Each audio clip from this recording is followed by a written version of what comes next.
कृषि चैनल पे आपका स्वागत करता हूँ। आपका मित्र सौरभ पांडे। आज मैं अपने गांव में आया हूँ करीब 1 महीने बाद। मैं अभी आपको स्थिति दिखाता हूँ। यहाँ पे ये देखिए, यहाँ पे मैंने आम के पेड़ ऐसे ही देखिए झोंपड़ी डाल के फेंक दिए गए थे। ये 2 आम के पेड़ डेवलप हो गए हैं, बहुत अच्छे से प्यारे से छोटे हैं। बड़े होंगे तो इनमें आम खाने को मिलेंगे। बाकी जो देखिए बांस के पेड़ जो थे वो काफ़ी अच्छे जम गए हैं और बहुत अच्छी पोजीशन में हैं। ये देखिए बांस का पेड़ को देखिए, इसके 2-3 सूट्स निकल आए हैं, कई सूट्स निकल आए बरसाते। अब देखिए, ये देखिए बांस से कितने सूट्स इसके आ गए हैं। इसी तरह और भी जो बांस के पेड़ हैं, ये देखिए ये भी एक बांस का पेड़ है। यहाँ पे घास बहुत हो गई थी, अभी बरसात का सीज़न चल रहा था तो ये सारी देखिए अब घास भी मैंने कटवा के यहाँ डलवाई है। कितनी घास हो गई थी। और ये एक और पेड़ है बांस का। मेरे सारे बांस के पेड़ जो हैं बहुत अच्छे चल गए हैं और देखिए बहुत ढेर सारे सूट्स इसके निकले। इन्हीं से बांस बढ़ते चले जाएंगे और ये करीब 3 साल में काफ़ी अच्छी ऊंचाई को पालेंगे। 40 फीट की ऊंचाई को पालेंगे। ये स्थिति है बांस की, बहुत अच्छी स्थिति है। सारे पेड़ जम गए हैं और अपनी ग्रोथ पे हैं। तो मेरा जो इसको लगाने का जो मोटिव था वो यहाँ पे पूरा होता दिख रहा है। बस अभी ये बड़ा हो जाए तो और इसके बारे में और जानकारी रहेगी। ये देखिए इसमें कितने ढेर सारे सूट्स आए हुए हैं एक ही बांस के पेड़ से। देख रहे हैं आप, ये देखिए बहुउपयोगी बांस, प्रकृति को वरदान बांस मेरे गांव के घर के किनारे, तालाब के किनारे लग गया है। देख के अपने आप को बहुत खुशी मिलती है, आत्मसंतुष्टि मिलती है कि अगर आप कुछ करें और उसमें कुछ प्रयास आपको सफल होता दिखे तो। हालांकि इन सब चीज़ों में संघर्ष भी बहुत है, लेकिन हाँ मैं आपको अपने खेत को दिखाता हूँ। खेत की ओर ले चलूँगा और वहाँ पे दिखाता हूँ कि केले जो लगाए थे उनकी क्या स्थिति है। और उन केलों पे केले भी सारे जम गए हैं, बड़े हो गए हैं, 1 महीने के हो चुके हैं अभी तक। और सबसे अच्छी बात है अब की आपके वीडियो में मैं आपको दिखाऊंगा जो मुझे देख के बड़ी प्रसन्नता मिली। यहाँ मुझे लोगों से सुनने में मिला था कि खेत में काफ़ी केचुए डेवलप हो गए हैं। आपको पता होगा वर्मी कंपोस्ट से हिंदी में केचुआ खाद कहते हैं, वो लाके खेतों में डलवाई जाती है जैविक खेती में ऊपर से। जबकि होना ये चाहिए जैविक खेती के हिसाब से कि आपका खेती इस योग्य हो जाए कि उसमें ही केचुए के निवास स्थान हो। और केचुआ क्या करता है कि वो मिट्टी पलटने का काम करता है। मतलब सब समझ लीजिए प्राकृतिक वो मशीन यंत्र है, प्रकृति ने दिया है, जो उसका काम ही यही है कि वो बार बार नीचे जाएगा, मिट्टी लाएगा, मिट्टी खाएगा और मिट्टी निकालेगा। तो उससे ज़मीन की उपजाऊ क्षमता बहुत बढ़ जाती है, नाइट्रोजन क्षमता ज़मीन में बहुत बढ़ जाती है और पूरी ज़मीन की उर्वरा शक्ति बहुत बढ़ जाती है।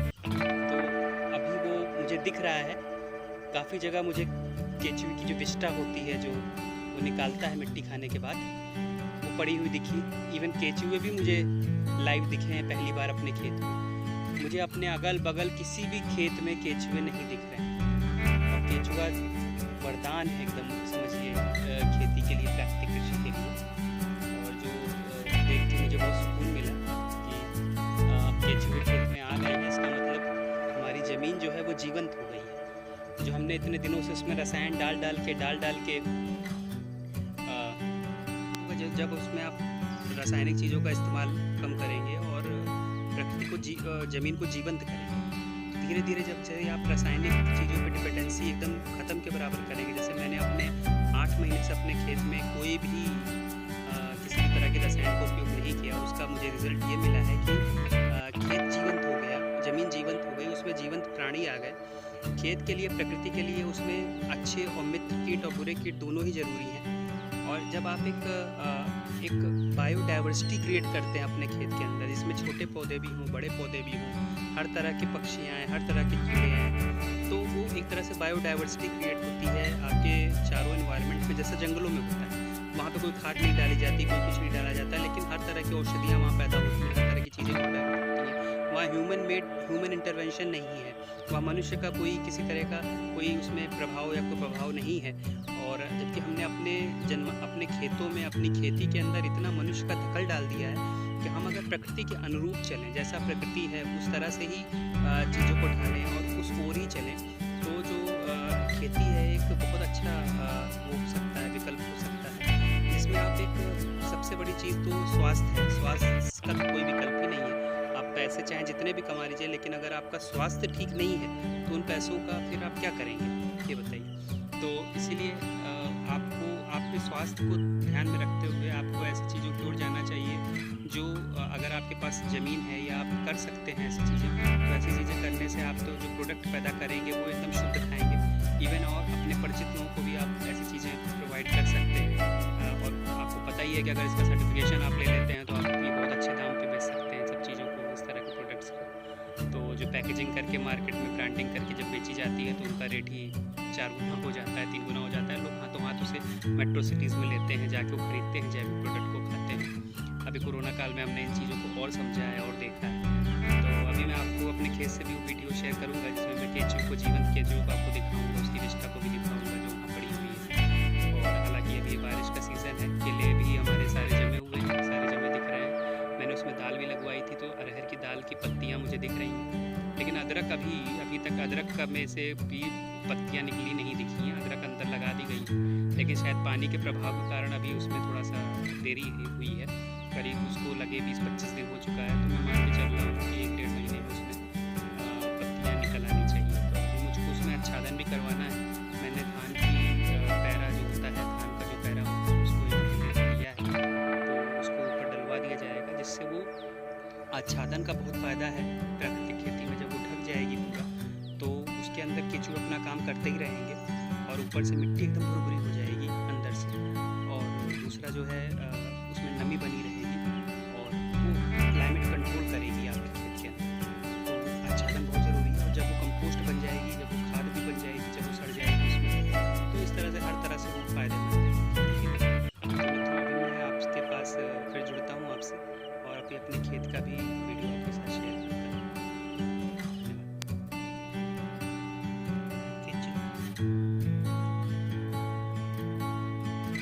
और उसकी वो किधर है लिस्टा?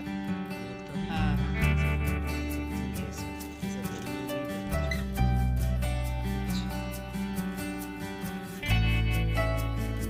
ये बहुत फायदेमंद है ज़मीन के लिए। देखिए केचुए मिट्टी निकालते हैं। और लोग बताओ, जो केचुआ खाद बनती है उसमें इसी को डाला जाता है। हाँ, इसको खरीदा जाता है, इसको खरीद के डालते ही खेत में ही हमारे बन गए। बन गए भैया, सुधार दे। ये देखिए दोस्तों, मित्रों, ये धान की स्थिति है। धान बढ़ गए हैं काफ़ी। देखिए जैविक धान है, किसी भी तरह का केमिकल नहीं है इसमें, देख सकते हैं आप। अब इसमें बालियाँ नहीं हैं, बाली जब ठंडी सितंबर-अक्टूबर में तब इसमें बालियाँ हैं।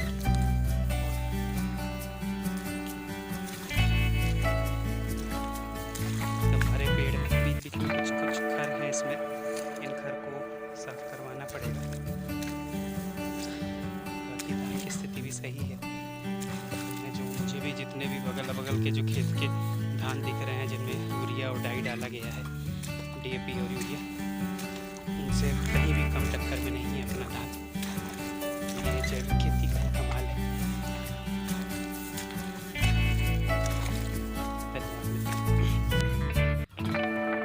नमस्कार मित्रों, मैं प्राकृतिक खेती से सौरभ पांडे आपका स्वागत करता हूं अपने खेत से सीधा। आप देखिए ये केले के पेड़ की स्थिति है। इसमें 1 2 3 4 5 ये नई पत्तियां आ चुकी हैं। 1 महीना हो गया है इस पेड़ को।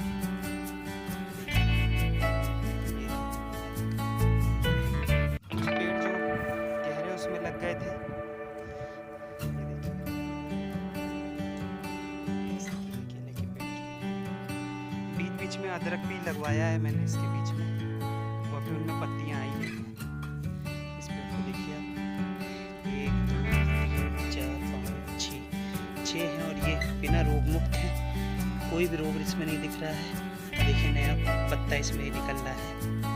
केले में खासियत है कि जो नया पत्ता है वो पिछले पत्ते से बड़ा निकलता है। तो आप देख सकते हैं जो स्थिति है केले के पेड़ की, ये है। अभी 1 महीने के पौधे हुए हैं ये सब, ये स्थिति है इसकी। बाकी जो है इसमें अरहर भी लगी है कुछ जगह किनारे खेत में उस साइड, तो उसमें पत्तियां आ गई, अभी अदरक में नहीं आई है। मेरा विचार ये है कि जो मेड़ है इसके ऊपर पूरा धान के जो पैरा होता है उसको ढकवा दिया जाए, तो वो विचार है मेरा करवाने का। ये स्थिति है इसकी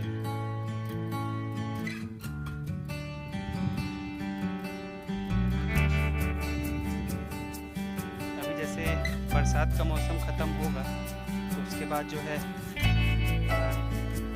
जब भी अक्टूबर नवंबर से जब जाड़ा शुरू होगा सुबह शाम का, तो उस समय केले में वृद्धि रुक जाती है एकदम।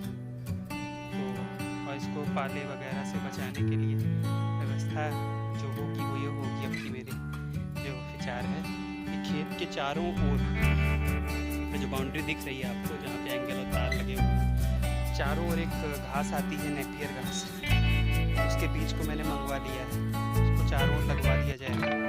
तो उसका असर ये होगा कि वो घास बहुत जल्दी समय में बहुत बड़ी बड़ी हो जाती है, और ये जो बल्ली आप देख रहे हैं इसके ऊपर तक पहुंच जाएगी वो घास करीब, जो मैंने उसके बारे में पढ़ा है। तो वो जब उतनी बड़ी हो जाएगी तो पूरे खेत को चारों ओर से ढक लेगी, और इसमें जो गर्म हवा है या सर्दी हवा, ठंडी हवा है, वो उनका प्रवेश नहीं हो पाएगा। और बीच बीच में हर 2 केले के पेड़ के बीच में 2 मक्के के दाने भी डालने का विचार है, वो भी इसके लिए एक सुरक्षा का काम करेंगे। और बाद में उसको काट के इसी में डाल दिया जाएगा, तो वो कंपोस्ट भी बन जाएगा इसी में। तो इस तरह से खेती आप कर रहे हैं जैविक, तो क्लाइमेट मैनेजमेंट और वाटर मैनेजमेंट, ये दोनों चीज़ें बहुत ज़रूरी हैं। अभी आप देख सकते हैं खेत में बीच में पानी जो बारिश का है वो भरा हुआ है, नमी तो पूरी है खेत के अंदर। और अभी बारिश का सीज़न अगले 10-15 दिन में जब ख़त्म हो जाएगा, उसके बाद इसमें सिंचाई की ज़रूरत जब भी पड़ेगी तो करवानी होगी। लेकिन जो सिंचाई होगी वो भी इस तरह से होनी चाहिए कि एक पवई छोड़ के ही सिंचाई होनी चाहिए। मतलब एक मेड़ के बगल में आपने पानी दिया ऑड इवन, 1 में दीजिए, 2 में नहीं दीजिए, 3 में दीजिए, 4 में नहीं दीजिए। जैसे आप 10 दिन में सिंचाई करवाते हैं खेत में, तो ऑड इवन उससे दीजिए, और 5-5 दिन में दीजिए। तो उससे क्या होगा, ये जो पौधा है इसकी जड़ नीचे जाती है, और जड़ जो है वो एक तरफ से पानी लेगी और एक तरफ से हवा लेगी, और ह्यूमस जो है केंचुए के द्वारा इस मिट्टी में अंदर निर्मित हो ही रहा है। ह्यूमस का मतलब ये है कि केंचुआ जो ऊपर नीचे जाता है उससे वो मिट्टी में बहुत छिद्र कर देता है, और मिट्टी में हवा का संचार अच्छे से होता है, मतलब उसको सांस अच्छे से मिलती है।